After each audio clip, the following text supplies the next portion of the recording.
Welcome to Homeschooling 101, Basics for Parents. Before you start, this is video number 4, and we're discussing emotional readiness. We're answering the question, am I ready for this? Am I ready to jump into homeschooling? And we're going to talk about emotional readiness. And before I jump into the content, I want to let you know that I have an extensive post with lots of links and resources, which you can find by going to 4onemore.com/new. Now, here's what I wanted to talk about. I wanted to ask the question, what is your personality and how will that impact homeschooling? Do you have realistic expectations? This is a big one. Sometimes we think homeschooling is about the nuts and bolts. What are we doing for math? What time are the kids getting their work done and all of that? But a lot of times homeschooling has to come down to mindset. And are your expectations realistic? Because if they're not, you're going to have a lot of frustration, and so are your kids. So what's the picture in your head of what homeschooling will look like? Do you think everyone's going to sit at little desks and you're going to ring a bell and you're going to say the Pledge of Allegiance in the morning and it's going to look like a mini public school at home? That's pretty unrealistic. You might start that way, but most families don't continue that way. Do you think that everyone's going to sleep till noontime and somehow you're going to get everything done? That's probably not realistic either. I think there's like a nice middle ground where you can have a flexible yet productive routine. And I say routine because you're probably not going to have a rigid schedule. Most families, it just doesn't work in a homeschool environment. You're not doing public school at home. You're doing school in your home. It's flexible. You don't have 30 kids. You maybe have a couple kids or maybe just one child. So you can find a nice middle ground there with homeschooling. But what are your expectations? Do you think that you're going to be hands off and have no work to do? That's probably not realistic either.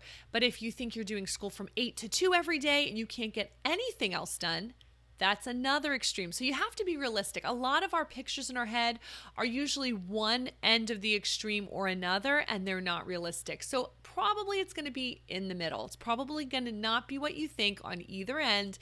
It's probably not going to be as rigid as you think. It's probably not going to be as flexible as you think. Like there's a nice middle ground.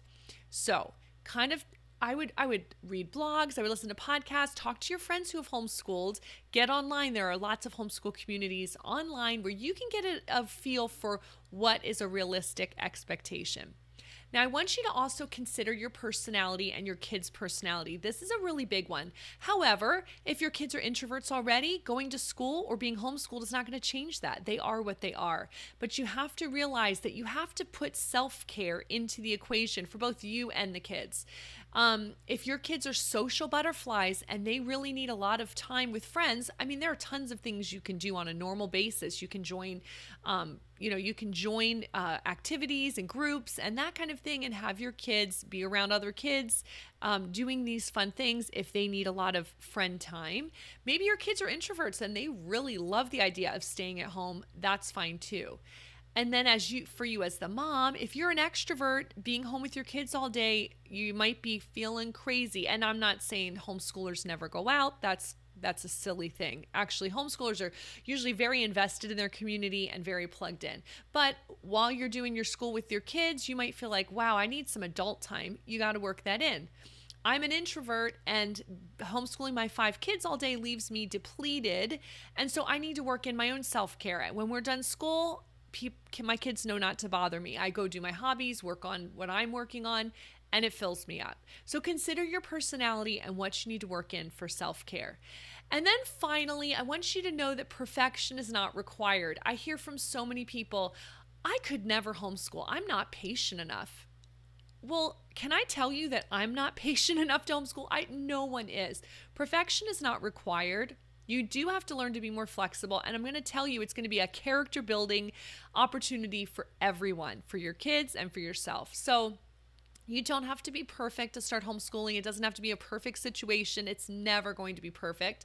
And no one is patient enough to homeschool. It can get tough for everyone, and that's when you know to just lower expectations, take a day off, and enjoy just being together as a family. So I just want to get that right out there. No one's patient enough. Don't let that hold you back. But you do have to have some realistic expectations and know how your personality will impact your homeschooling. So that's the answer to the question, am I ready for this? Let's check our emotional readiness. And I want you to go to 4onemore.com/new to check out all the information I have about homeschooling. And in the next video, we're going to talk about financial readiness. How much does homeschooling really cost? I hope you'll join us then.